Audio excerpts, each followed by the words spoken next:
আমার নাম হচ্ছে নার্গিস পারভিন। আমি উত্তর দিনাজপুর জেলায় ডিস্ট্রিক্ট প্রোগ্রাম অফিসার আইসিডিএস হিসেবে কর্মরত আছি। তার সাথে জেলা সমাজ কল্যাণ আধিকারিক হিসেবে চার্জে আছি। বলছি যে ম্যাডাম, আজকে বিশ্ব নারী দিবস, কি বলবেন এই ব্যাপারে?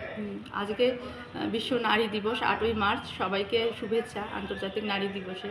আমরা নারী, আমরাই পারি, এই কথাটা আমরা মনে করি।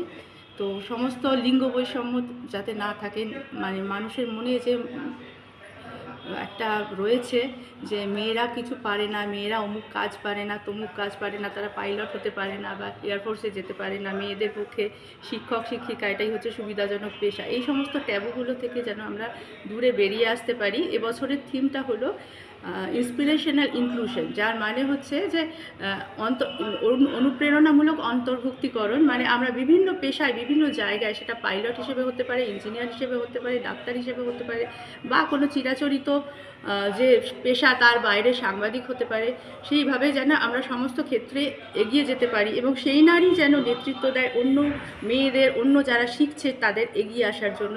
এই অনুপ্রেরণাটা যেন তারা দিতে পারে। বলছি যে ম্যাডাম, যেটা আমরা সবচেয়ে বেশি লক্ষ্য করছি বর্তমান সমাজে, বিভিন্ন গ্রামগঞ্জের মেয়েদেরকে প্রলোভন দেখিয়ে বাইরে বেচে দেওয়া হচ্ছে, বাইরে তাদের কিডনি কেটে নেওয়া হচ্ছে, এরকম জলজান্ত দৃষ্টান্ত আমরা প্রচুর দেখছি।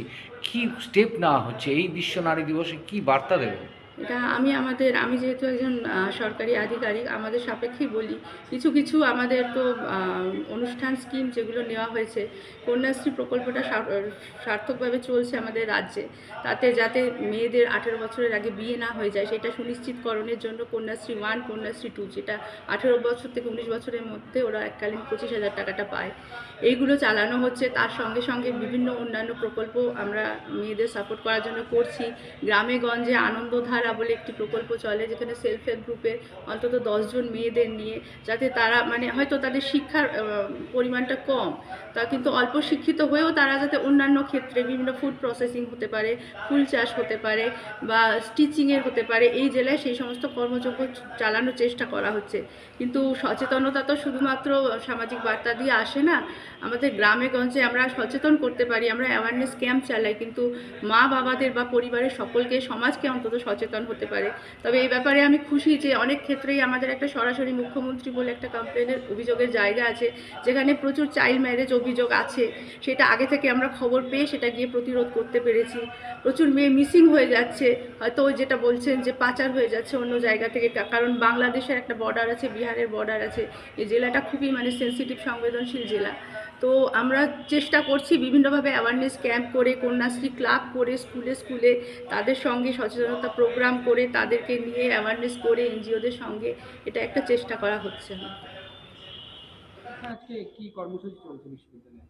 আজকে রায়গঞ্জ বিশ্ববিদ্যালয়ের সেন্টার ফর ওমেন স্টাডিজ এবং সোশিওলজি ডিপার্টমেন্টের উদ্যোগে আজকে আন্তর্জাতিক নারী দিবস পালনের অনুষ্ঠান হচ্ছে এবং এই অনুষ্ঠানে আমাদের দুজন ডিন তো আছেনই, তার সঙ্গে উত্তরবঙ্গ বিশ্ববিদ্যালয় থেকে একজন অধ্যাপক এসছেন, আর আমাদের উত্তর দিনাজপুরের একজন অফিসার আছেন নার্গিস পারভিন, তিনিও এসছেন এই বিষয়ে বক্তব্য রাখার জন্য।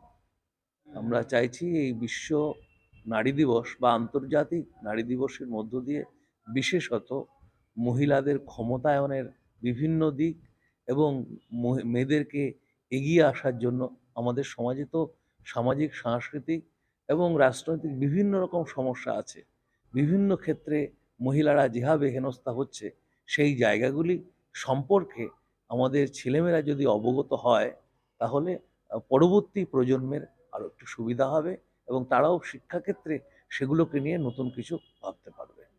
আজকে নারী দিবস, আজকে আন্তর্জাতিক নারী দিবস। যে রাজ্যে সন্দেশখালীর মতো ঘটনা ঘটে মহিলাদের সাথে, সে জায়গায় এ ধরনের নারী দিবস একদিন পালনের যৌক্তিকতা কথা। অবশ্যই যৌক্তিকতা রয়েছে, কারণ ইউএনও এটাকে বেঁধে দিয়েছে একটা দিন। একটা দিন মানে একটা দিন নয়, এটা একটা প্রতীকী দিন। এই প্রতীকী দিনের মধ্য দিয়ে সারা বৎসরে ছড়িয়ে পড়বে নারীদের ভাবনা। সুতরাং আন্তর্জাতিক একটা নারী দিবসের মধ্য দিয়ে এই যে সূচনা, এই যে প্রতীকী সূচনা, সেটি সারা বৎসরে সঞ্চারিত হওয়া দরকার এবং প্রতিটি স্তরে, শুধু নারীদের মধ্যে নয়, ছেলেদের মধ্যেও এই ধরনের ভাবনাগুলো সঞ্চারিত হওয়া দরকার। তবেই আমাদের দেশে যে সমস্ত ঘটনা ঘটছে এগুলো প্রশমিত হবে।